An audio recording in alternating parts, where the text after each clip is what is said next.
कर्नाटका में कांग्रेस का सम्मेलन चल रहा है।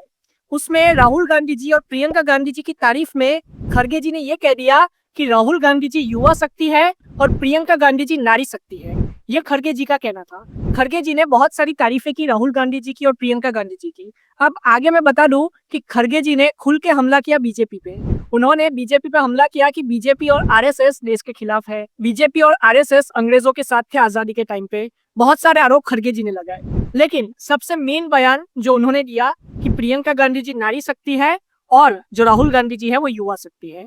अब ये बयान क्यों दिया गया, तब मैं बताता हूँ कि इसके पीछे का रीजन क्या है। अब कांग्रेस जो है वो पहले से ही जो राहुल गांधी जी है उसको यूथ लीडर की तरह ब्रांड कर रही है, मतलब कि वो यूथ लीडर है। अब बहुत सारे लोग इस पर ये बयान भी देते हैं कि राहुल गांधी जी की उम्र 50 साल से भी ज्यादा है और फिर भी वो जवान है। ऐसा करके लोग राहुल गांधी जी का क्रिटिसिज्म भी करते हैं। लेकिन कांग्रेस अपने काम पे टिकी हुई है, लेकिन कांग्रेस राहुल गांधी जी को यूथ लीडर ही बताती है। अब हम आगे जाते हैं। प्रियंका गांधी जी को नारी शक्ति कहा गया, ऐसा क्यों? तो देखिए, दो जेंडर होते हैं मेनली हमारे दिमाग में। दो जेंडर है, एक है मेल एक है फीमेल, एक है महिला एक है पुरुष।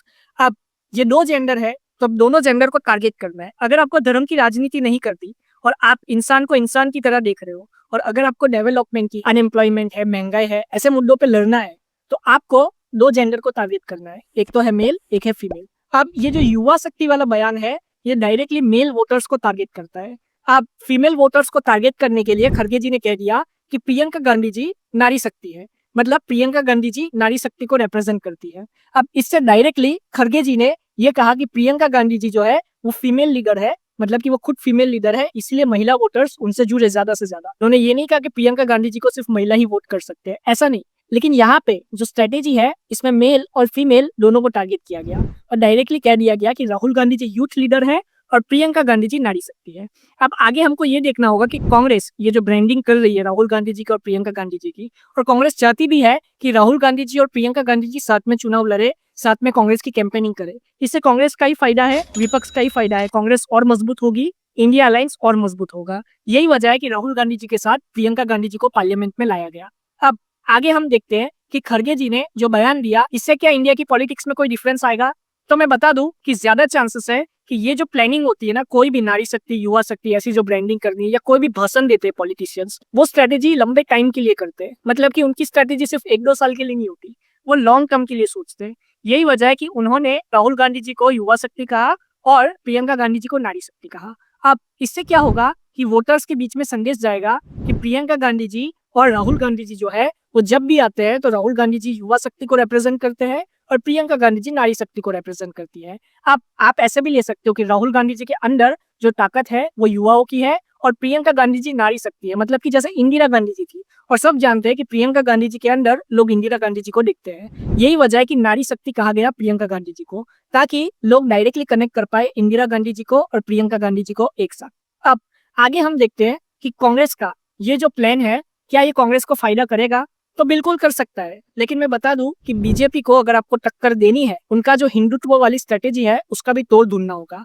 आप सिर्फ ये कह के कि ये युवा शक्ति है, राहुल गांधी जी, प्रियंका गांधी जी नारी शक्ति है, ये कह के सिर्फ आप वोटर्स को अपने पास नहीं खींच सकते।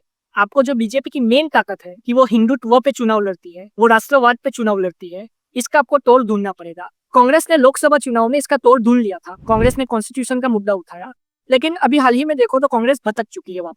वापस कांग्रेस जाति की राजनीति करने लगी। अब जाति की राजनीति में लोग समझने लगे कि कांग्रेस जाति से जाति को लड़ना चाहती है। अब बीजेपी भी कामयाब हुई है बताने में कि कांग्रेस जाति की राजनीति करती है। यही वजह है कि हरियाणा का इलेक्शन और महाराष्ट्र का इलेक्शन जो है वो कांग्रेस और उनके अलायंस को हारना पड़ा।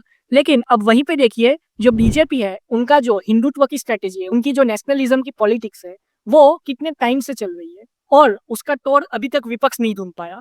तो अब इसका तोड़ ढूंढना पड़ेगा कांग्रेस को। अगर कांग्रेस सिर्फ ये कहती रहे कि राहुल गांधी जी युवा शक्ति है, प्रियंका गांधी जी नारी शक्ति है, ये कह के अगर आप ये सोच रहे हो कि आप चुनाव जीत जाओगे, तो बहुत मुश्किल है। आपको चुनाव जीतने के लिए जनता के बीच में जाके ये बताना पड़ेगा कि बीजेपी के पास जो हिंदुत्व की पॉलिटिक्स है और उनकी जो नेशनलिज्म की पॉलिटिक्स है, उसके सामने आपके पास क्या विजन है। आपकी पॉलिटिक्स तो है, लेकिन आप अपनी आइडियोलॉजी बताइए, जो कि कांग्रेस और विपक्ष भूल चुकी है। कांग्रेस और विपक्ष अपनी आइडियोलॉजी नहीं बता रही, लोगों के बीच में ये संदेश नहीं पहुंचा रही कि उनकी आइडियोलॉजी क्या है।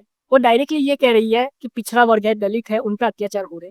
अब देखिए, अगर अत्याचार हो रहे और मुद्दे उठा रहे तो सही बात है, लेकिन आपको दूसरी चीजों पर भी ध्यान देना होगा। अगर आप पॉलिटिक्स में हो तो आपको देखना पड़ेगा कि आपके पास हिंदुत्व और जो राष्ट्रवाद की पॉलिटिक्स है बीजेपी की, उसका क्या तोड़ है, उसके अगेंस्ट आप क्या करोगे? आपको मोदी जी के सामने कोई ऐसा फेस खड़ा करना होगा जो कि बीजेपी को टक्कर दे सके।